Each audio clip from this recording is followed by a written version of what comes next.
রাতের কালচে আঁধার শুষে নিয়েছে সন্ধ্যা। রাস্তার পাশে জ্বলে উঠেছে হলদে ল্যাম্পপোস্ট। আগ্রাবাদের ছোট্ট একটা ফ্ল্যাটে ট্যাটা করে বাজছে বাচ্চার কান্নার আওয়াজ। নীরা স্থির দাঁড়িয়ে আছে।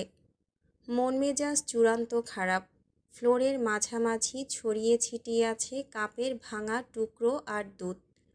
তার পাশেই মহানন্দে হাত পা ছোড়াছুড়ি করছে 1.5 বছরের পুত্র আরশ। হাত পায়ে দুধ মেখে বিশ্রী অবস্থা। রাগে সারা শরীর জ্বালা করছে নীরার। ছেলেকে তুলে শক্ত দুটো চড় বসাতে ইচ্ছে করছে। নীরা দীর্ঘশ্বাস ফেলে 2 পা এগিয়ে যেতেই লাফালাফি ছোটাছুটি বেড়ে গেল তার। মাকে কাছে আসতে দেখেই পিছুতে পিছুতে সোফার নিচে ঢুকে যাওয়ার জোগাড়। কিছুতেই মায়ের হাতে ধরা দেওয়া যাবে না। নীরা হাত বাড়াতেই ছেলের তেড়ামো বেড়ে গেল আরও। তেড়ামোর ফলাফলস্বরূপ সোফায় মাথা লেগে ব্যথা পাওয়া হয়ে গেল ইনস্ট্যান্ট। নীরা অবাক হয়ে খেয়াল করল ছেলে তার একটু বিচলিত হচ্ছে না। এতটুকু ব্যথা পেয়েও আগের মতোই চিৎপটাং শুয়ে আছে। তার এক জেদ, মায়ের কোলে সে উঠবে না। ততক্ষণে মাথা ফুলে ঢোল। নীরা রাগ ধরে রাখতে না পেরে শটান এক চড় বসিয়ে দিল ছেলের গালে। এবার তার স্বরে চেঁচিয়ে উঠল আরশ। কান্নার দাপটে হৃষ্টপুষ্ট মুখটা লাল হয়ে গিয়েছে তার। নীরা তাকে জোরপূর্বক কোলে নিতেই কান্নার আওয়াজ বাড়িয়ে দিল আরশ। হাতের কাছে টেলিভিশনের রিমোট পেয়ে তাই ছুঁড়ে মারল মেঝেতে। নীরা শান্ত চোখে রিমোটটাকে টুকরো টুকরো হতে দেখল। ছেলের জেদি মুখের দিকে চেয়ে আরেকটা চড় বসালো গালে।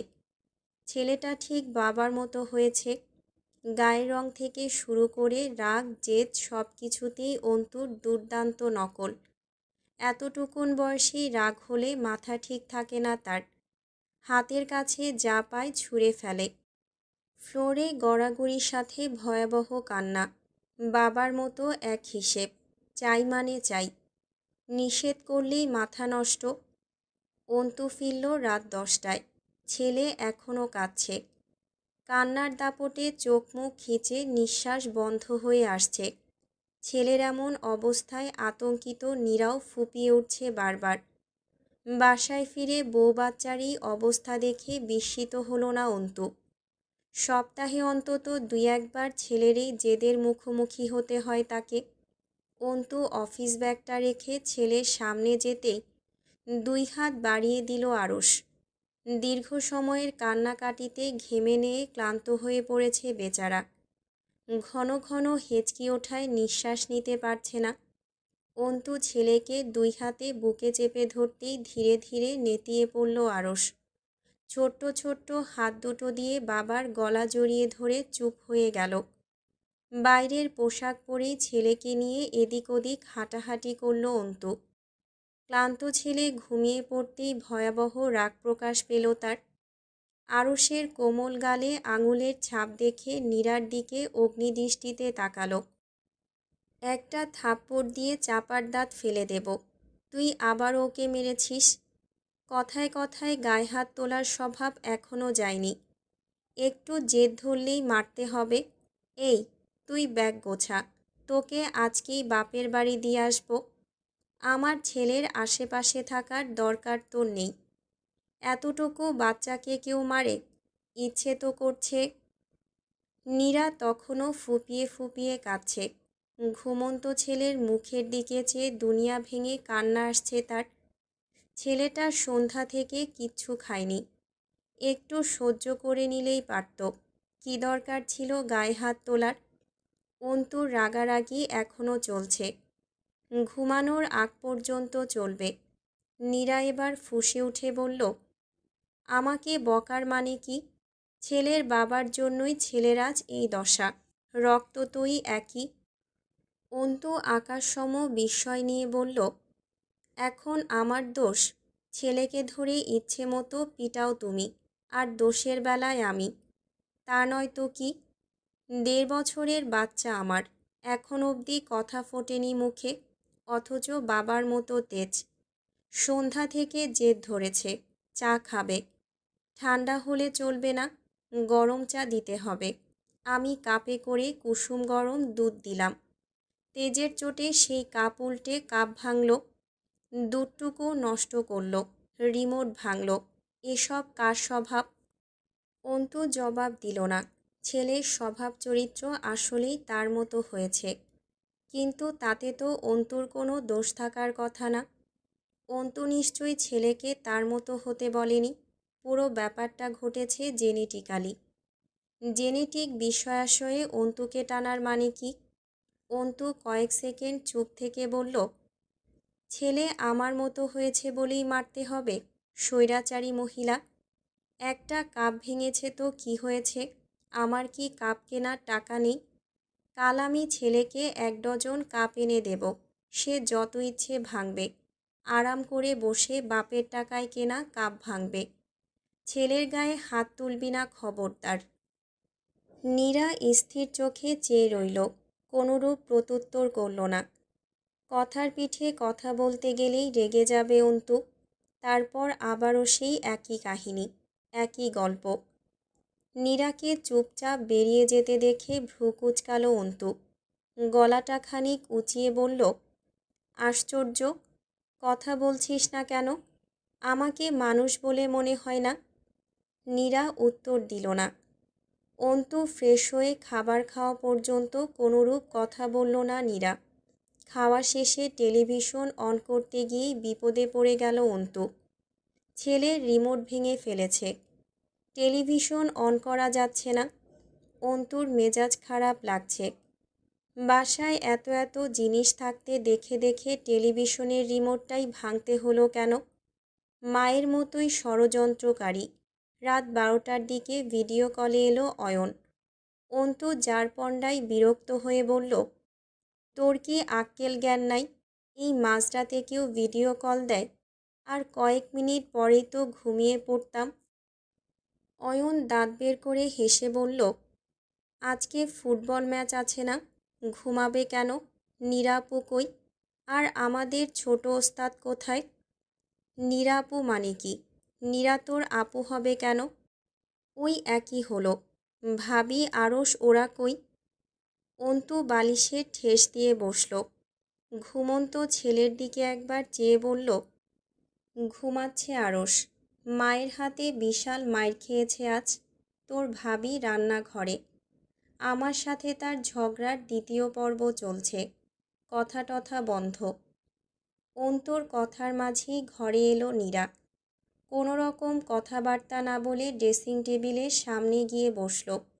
অন্তু নীরাকে শুনিয়ে শুনিয়ে বলল, ওয়ু, ফ্রিতে একটা সাজেশন দিই, মনোযোগ দিয়ে শোন। প্রেম করতে হলে শান্তশিষ্ট কচিমে দেখে প্রেম করবি। আমার মতো ভুল করিস না কিন্তু। নীরা ঘাড় ফিরিয়ে তাকালো। অন্তু কথাটা মজা করে বললেও হঠাৎ মন খারাপ হয়ে গেল নীরার। চোখ টলমল করে উঠল, কান্না পাচ্ছে। অয়ন হাসছে। হাসি মুখেই বলল, আরশকে ঘুম থেকে ওঠাও তো, ওর সাথে কথা বলবো। এখন উঠালে সারা রাত জ্বালাবে। প্লিজ ভাইয়া, একটু জ্বালালে কিচ্ছু হবে না। অন্তু আরশের মুখের উপর ঝুঁকে পড়ল।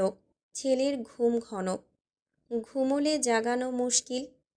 অন্তু বহু কসরত করে জাগিয়ে তুলতেই ঠোঁট ভেঙে কেঁদে ওঠার প্রস্তুতি নিল আরশ। মুখের উপর বাবার চেহারা দেখতেই কান্না থেমে চোখ গোল গোল করে তাকালো। অন্তু একটু আদর করতেই হাত পা ছুঁড়ে খিলখিল করে হেসে উঠল আরশ। উপর নিচে 6টা দাঁত উঠেছে তার। বাবার গালের উপর কচি হাত রেখে বলল, বাবা, বাবা। হ্যাঁ বাবা, দেখো তো এটা কে? আরশ চাইল। মোবাইল স্ক্রিনে অয়নের চেহারা দেখে কয়েক সেকেন্ড চেয়ে থেকে আবারও হেসে উঠল সে। হাত বাড়িয়ে ফোন নিয়ে ঠোঁট কুঁচকে নিজস্ব ভঙ্গিতে বলল, চাচ্চু। অয়নের চোখে মুখে আনন্দ ঝলমল করে উঠল। নীরার যখন প্রথমবার মিসক্যারেজ হলো, সেদিন ভীষণ মন খারাপ হয়েছিল তার। রাতে লুকিয়ে লুকিয়ে কেঁদেছিল পর্যন্ত।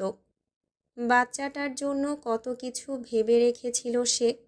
তাদের বাসায় বাবু আসবে ভাবতেই দুর্দমনীয় আনন্দ হতো তার।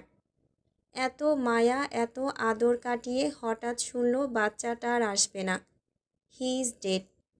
অয়ন ভীষণ আনন্দিত কণ্ঠে বলল, আব্বু তুমি আসবে না? দাদু আর চাচ্চু তোমার জন্য অনেকগুলো ব্যাট বল কিনেছে, পুপু গাড়িও কিনেছে। নীরাকে আশেপাশে না দেখে বিছানা থেকে নেমে বারান্দায় উকি দিল অন্তু। বারান্দার এক কোণায় চুপচাপ দাঁড়িয়ে আছে নীরা, দুই হাত চুলে বিনুনি করতে ব্যস্ত। চোখ দুটো স্থির হয়ে আছে রাস্তার অন্ধকারে। অন্তু ধীর পায়ে পাশে গিয়ে দাঁড়ালো। নীরার হাতে থাকা চুল নিজের হাতে নিয়ে একটু টেনে ধরে বলল, এটা কোনো বিনুনি হলো? আমি এর থেকে ভালো পারি, আমি করে দিচ্ছি। নীরা শান্ত রাগ নিয়ে তাকালো, চুল ছাড়ানোর চেষ্টা করে বলল, লাগবে না। শান্তশিষ্ট কচি মেয়ে বিয়ে করে বিনুনি গেঁথে দে। যা, আমি কচি নই। অন্তু বিস্ময় নিয়ে বলল, ছি, হাজবেন্ডের সাথে কেউ এভাবে কথা বলে? ডিরেক্ট তুই। বন্ধুদের মতো তুই তোকারি না করে একটু বউ বউ ভাব নিয়ে কথা বললে কি হয়? নীরা অবাক চোখে তাকালো। নিজে সারাদিন এভাবে কথা বলে আর এখন তার ঘাড়ে দোষ চাপানো হচ্ছে। নীরা মুখ কালো করে বলল, আমাকে বউ মানছে কে? যে যেভাবে কথা বলে তার সাথে সেভাবেই কথা বলা উচিত। আমি পারি না বলেই আজ আমার এই অবস্থা। বলে কি? আচ্ছা যা, হাজবেন্ডের মতোই কথা বলবো এবার। এইটুকু বলেই হঠাৎ নীরার হাত চেপে ধরল অন্তু। আদুরে কণ্ঠে বলল, নীরু জান, কাছে এসো। তুমি কেন কষ্ট করবে? আমি আছি না, আমি বিনুনি গেঁথে দেব। আহা, কি সুন্দর চুল! এই চুল দেখেই নিশ্চয়ই কবিতা লিখেছিলেন জীবনানন্দ দাশ। চুল তার কবেকার অন্ধকার বিদিশার নিশা, মুখ তার শ্রাবস্তির কারুকার্য। অতিদূর সমুদ্রের পর হাল ভেঙে যে নাবিক হারায়েছে দিশা। অন্তুর ঢং দেখে চোখ গরম করে তাকালো নীরা। অন্তু হেসে ফেলল। সেই হাসির দিকে চেয়েই মন ভালো হয়ে গেল নীরার। ছেলেটা এত সুন্দর করে হাসে কি করে? আরশের হাসিও সুন্দর। বাবার মতোই ঠোঁট ভেঙে হাসে সে। ছেলের হাসি দেখলেই নিজেকে পাগল পাগল লাগে নীরার। বিশ্বাসই হয় না এই মিষ্টি হাস্য ছেলেটি তার। অন্তু হাসি নিয়েই বলল, হাজবেন্ডটাই প্রেম আসছে না, তবে তোর জন্য বিরাট একটা সারপ্রাইজ আছে। নীরা আর চোখে তাকালো, মুখ গোমরা করে থাকার প্রাণপণ চেষ্টা করে চুপ করে রইল। অন্তু নীরার আধবিনুনি করা চুলগুলো এলোমেলো করে দিয়ে কাছে টানল। দুই হাতে কোমর জড়িয়ে থুতুনি রাখল কাঁধে। ফিসফিসিয়ে বলল, বিশ্বাস হচ্ছে না? নীরা জবাব দিল না। অন্তু ঘরে গিয়ে 2 মিনিটের মাথায় ফিরে এলো। নীরার হাতে একটা খাম ধরিয়ে দিয়ে বলল, স্বামীর কথা বিশ্বাস করতে শেখো সুন্দরী। নীরা অবাক চোখে খামের দিকে চেয়ে রইল। খামটা উল্টে পাল্টে দেখে বলল, এটা কি? খুলে দেখ। অন্তু মিটিমিটি হাসছে। নীরা তার মুখ পানে চেয়ে থেকেই খাম খুলল। বাদামি খামের ভেতর থেকে নীলরঙা এক খাম বেরিয়ে এলো আবার। তাতে গুটি গুটি অক্ষরে লেখা, নীল চিরকুট। নীরা জারপন্ডায় অবাক হয়ে নীল খাম খুলল। ভেতর থেকে বেরিয়ে এলো 6 বন্ধুর হাস্যোজ্জ্বল এক ছবি, তার সাথে ছোট্ট এক চিরকুট। অভিমানী বন্ধুত্ব এবার জেদ ধরেছে। গিটার আর হাসির সুর টিএসসি, ক্যাফেটেরিয়া আর লাইব্রেরির কোনায় গুমড়ে মরছে। এবার তারা মুক্ত হোক, হাসুক বাচুক, ব্যস্ততা ভুলে আবার তাদের দেখা হোক। স্বাধীন পাখিদের দুয়ারে তাই নীল চিরকুটের আমন্ত্রণ। নীরা হতবিহ্বল চোখে চাইল। টলমল করে উঠল চোখ। ছোট্ট এই জীবনটাতে বহু চড়াই উতরাই পার করতে হয়েছে তাদের। জীবনের প্রতিটা সিঁড়িতে হোঁচট খেয়ে খেয়ে জমেছে হাজার খানেক অভিমান অভিযোগ। নম্রতার সাথে কথা কাটাকাটির কিছুদিন পরই নিজের ভেতরটা ফাঁকা ফাঁকা লাগছিল নীরার। বিভিন্ন টেনশন, মেন্টাল প্রেশার আর নম্রতাকে কি বলা যায়, এসবের চিন্তাতেই নম্রতার মুখোমুখি হওয়া হয়নি আর। তারপর হঠাৎ অসুস্থ হয়ে পড়ল সে। তারপরের জীবনটা ছিল ভয়াবহ। নীরার চোখ থেকে টপ করে 2 ফোঁটা জল গড়িয়ে পড়ল। রুদ্ধ কণ্ঠে বলল, কে? অন্তু মাথা নেড়ে জানালো জানে না। ঠোঁটের কোণে হাসি ঝুলিয়ে বলল, হঠাৎ অফিসের ঠিকানায় চিঠি এলো। একই রকম 2টো চিঠি, একটা তোর, অপরটা আমার। খামে পেরকের নামধাম কিচ্ছু নেই। ওদের মধ্যে থেকেই কেউ হবে নিশ্চয়। আমি অফিসের ছুটির কথা বলে দিয়েছি। তুই স্কুল থেকে সপ্তাহখানেকের ছুটি নিতে পারবি না? আমরা সামনের সপ্তাহেই ঢাকা ফিরছি। খুশিতে আত্মহারা নীরা উত্তেজনায় কথা বলতে পারছে না। হাত পা মৃদু কাঁপছে। নীরা অন্তুর ডান হাতটা চেপে ধরে কাঁধে মাথা রাখল। থেমে থেমে বলল, ছুটি পাই আর না পাই, চাকরি ছুটে গেলেও পরোয়া নেই, ঢাকা আমি যাচ্ছি। এইটুকু বলে থামল নীরা। ছোট্ট একটা নিঃশ্বাস ফেলে বলল, নমু কি এখনও রেগে আছে? ও আমার সাথে কথা বলবে না? অন্তু দীর্ঘশ্বাস ফেলল। নীরাকে এক হাতে জড়িয়ে ধরে চুপ করে রইল। চোখের সামনে ভেসে উঠল একের পর এক কষ্টমাখা রাত। একদিকে অন্তুর চাকরি নাই, অন্যদিকে নীরার অসুস্থতা, তার সাথে আবার অনাগত বাচ্চার চিন্তা। বারবার ডাক্তার দেখানোর জন্য বিশাল অঙ্কের টাকাও চাই। নাদিম নিরুদ্দেশ। এত কিছুর মাঝে নম্রতার সাথে যোগাযোগ করে ওর বিয়ের আনন্দ, নতুন সংসারের আনন্দ নষ্ট করতে চায়নি অন্তু। হয়তো সুযোগটাও ছিল না। অন্তু তার যথাসাধ্য করেছিল।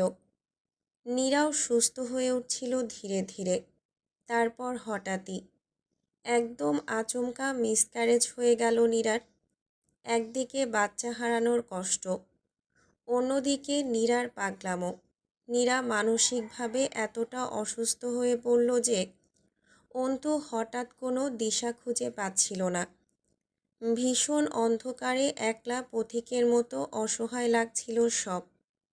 নীরাকে রূপগঞ্জ তার মায়ের কাছে রেখে এসেও স্বস্তি নেই। বারবার সুইসাইড অ্যাটেম্পটের চেষ্টা করে সে। তার ধারণা অ্যাবর্শন করার সিদ্ধান্ত নিয়েছিল বলেই বাচ্চাটা এলো না। সে আর মা হতে পারবে না। তার বাচ্চা মারা যাওয়ার জন্য একমাত্র সেই দায়ী। সেই সকল দিনগুলোর কথা ভাবলেও শরীর কেঁপে ওঠে অন্তুর। এমন বীভৎস দিনগুলোর মাঝে হঠাৎই এক ভালো সংবাদ এলো। নম্রতার বিয়ের দিনে দেওয়া ইন্টারভিউটা কাজে লেগে গেল। ব্যাংকের চাকরিটা হয়ে গেল। পোস্টিং হলো চট্টগ্রাম। অন্তু যেন হাঁপ ছেড়ে বাঁচল। নীরাকেই শহর থেকে বাইরে নিয়ে যাওয়া দরকার। অন্তুর নিজেরও তখন বিষাক্ত লাগছে এই শহরের বাতাস। জয়নিংয়ের 2 সপ্তাহ আগেই নীরাকে নিয়ে পাড়ি জমালো চট্টগ্রামের পথে। চট্টগ্রাম আসার কয়েক সপ্তাহের মাথায় আবার কনসিভ করল নীরা। আচার আচরণেও স্বাভাবিকতা এলো। চাকরির জন্য পড়াশোনা শুরু করল। বিস্ময়করভাবে প্রাইমারি স্কুলের চাকরিটা হয়েও গেল। এই বিশাল ঝড়ঝাপটার মাঝে জীবনটা এমনভাবে জড়িয়ে পড়েছিল, এতটা বিতৃষ্ণার কষ্টের গল্প জমে গিয়েছিল যে বাইরের পৃথিবীর দিকে তাকানোর সময় হয়নি কারো। তবে নম্রতা আর নীরার ঝামেলার ব্যাপারটা অন্তু জেনেছিল নীরার চাকরি হওয়ার পর। ততদিনে বিশাল গ্যাপ পড়ে গিয়েছে। নম্রতার সাথে যোগাযোগ হয় না অনেক দিন। এতদিন পর হঠাৎ সরি বলার জন্য ফোন দেওয়াটা ভীষণ অস্বস্তির ছিল তাদের জন্য। আজ হঠাৎই নীলচিরকুটের নিমন্ত্রণ তাদের জন্য বিশাল অপেক্ষার সমাপ্তি। বিশাল এক আনন্দের চাবি। আহা, কতদিন দেখা হয় না সেই ভালোবাসাগুলোর সাথে। অন্তুর বুক কাঁপছে। কষ্টের স্মৃতি ছাপিয়ে স্মৃতির পাতা ছুটে চলেছে ক্যাম্পাসের মাঠে, মামার চায়ের দোকানে, ক্যাফেটেরিয়া আর সেই লাইব্রেরিটাতে। যেখানে নীরার হাত চেপে ধরেছিল প্রচণ্ড জেদে। নিউ ইয়র্কে গ্রীষ্মকাল চলছে। শীতের জীর্ণতা কাটিয়ে সজীব হয়ে উঠছে গাছ লতাপাতা। বাড়ির আঙিনার বারান্দাগুলো সেজে উঠেছে বাহারি ফুলে। রাস্তায় উৎফুল্ল যুবক যুবতীর পদচারণ। সবার ঠোঁটেই এক চিলতে সৌজন্যতার হাসি। গ্রীষ্মের শুরুতে মন মেজাজ প্রফুল্ল। রঞ্জন খুব ভোরে দৌড়াতে বেরিয়েছিল। পরনে ছাইরঙা হাফ প্যান্ট, সাদা টি শার্ট আর স্পোর্টস শু। গলায় ঝুলছে টকটকে লাল রঙের হেডফোন। রঞ্জন দৌড়ে এসে নিজের অ্যাপার্টমেন্টের সামনে থামতেই এগিয়ে এলো মধ্যবয়স্ক এক ভদ্রলোক। গায়ে তার ভিন্ন ধরনের ইউনিফর্ম, মুখ ভর্তি প্রফুল্লতার হাসি। রঞ্জন হাঁপাতে হাঁপাতেই সৌজন্যতার হাসি হাসল। ছোট্ট করে বলল, hey, good morning. Morning. Are you Ranjan Chakraborty? It's Ranjan. Anyway, what's the matter? You have a letter from Bangladesh. Letter? অবাক হলো রঞ্জন। দেশ থেকে চিঠি পাঠানোর মতো মানুষ তার নেই। তাছাড়া এই যুগে এসে চিঠি লিখতে বসবেই বা কে? টেক্সট, মেইল এসব ছেড়ে চিঠি। আশ্চর্য। রঞ্জন হাত বাড়িয়ে চিঠিটা নিল। ফর্মালিটিস শেষ হতেই মুখ ভর্তি হাসি উপহার দিলেন ভদ্রলোক।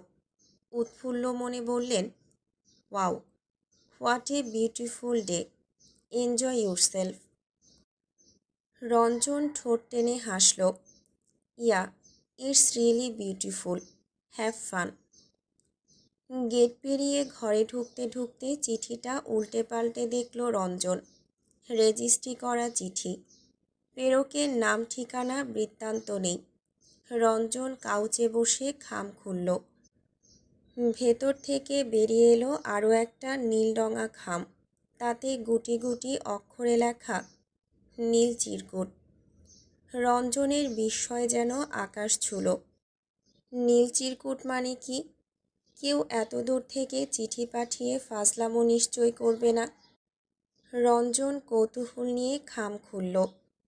নীলখামটা খুলতেই বেরিয়ে এলো একই ফ্রেমে আবদ্ধ 6 বন্ধুর হাস্যোজ্জ্বল ছবি। টিএসসির চায়ের স্টলে বসে আছে সবাই। নাদিমের হাতে চিরচেনা গিটার। রঞ্জন হতবম্ব চোখে চেয়ে রইল। সাথে থাকা চিরকুটটা পড়ে হৃদস্পন্দন থেমে গেল তার। উত্তেজনায় কেঁপে উঠল শরীর। ঘণ্টাখানেক ঠাই হয়ে বসে থেকে লাফিয়ে উঠল সে। কম্পিত হাতে ফোন লাগালো দেশে। দেশে তখন সন্ধ্যা নেমেছে মাত্র। পূজা মাত্রই ধূপকাঠি জ্বালিয়েছে। এমন সময় রঞ্জনের ফোন পেয়ে অবাক হলো সে। মায়ের সামনে থেকে সরে এসে ফোন তুলতেই ওপাশ থেকে প্রায় চেঁচিয়ে উঠল রঞ্জন, আই অ্যাম কামিং পূজা, আমি নেক্সট উইকেই ফ্লাইট ধরছি। পূজা অবাক হয়ে বলল, কিন্তু তুমি যে বললে আসবে না, একদম বিয়ের ডেট ফিক্সড হলেই ফিরবে। রঞ্জন উত্তেজনা নিয়ে বলল, আগে যা বলেছি ভুলে যাও সুইটহার্ট, ডিসিশন চেঞ্জ হয়েছে। আমি অবশ্যই ফিরছি এবং নেক্সট উইকের মধ্যেই ফিরছি। পূজা উদ্বিগ্ন কণ্ঠে বলল, কিন্তু হঠাৎ কি হলো? তোমার কণ্ঠ অন্যরকম শোনাচ্ছে। ঠিক আছো তুমি? রঞ্জন হেসে বলল, না, ঠিক নেই। আমার দুয়ারে নীল চিরকুটের আমন্ত্রণ এসে গেছে পূজা। আমি ঠিক থাকতে পারছি না। তোমাকে এই মুহূর্তে ঝাঁপিয়ে পড়ে চুমু খেতে ইচ্ছে করছে। কাছে নেই বলে পারছি না। দেশে ফেরার পর অবশ্যই মনে করিয়ে দেবে, ওকে? পূজা বিস্ময়ে কথা খুঁজে পাচ্ছে না। বাইরে প্রচণ্ড বৃষ্টি হচ্ছে। দেশে এখন আষাঢ়িয়া কান্না। বারান্দায় দাঁড়িয়ে থাকা পূজার শরীর মাখামাখি হচ্ছে মিষ্টি শীতল জলে। সেই জলে হাত ভিজিয়েই ফিসফিস করে বলল সে, তুমি কি পাগল হয়ে গিয়েছো রঞ্জন? আমার তোমাকে স্বাভাবিক মনে হচ্ছে না।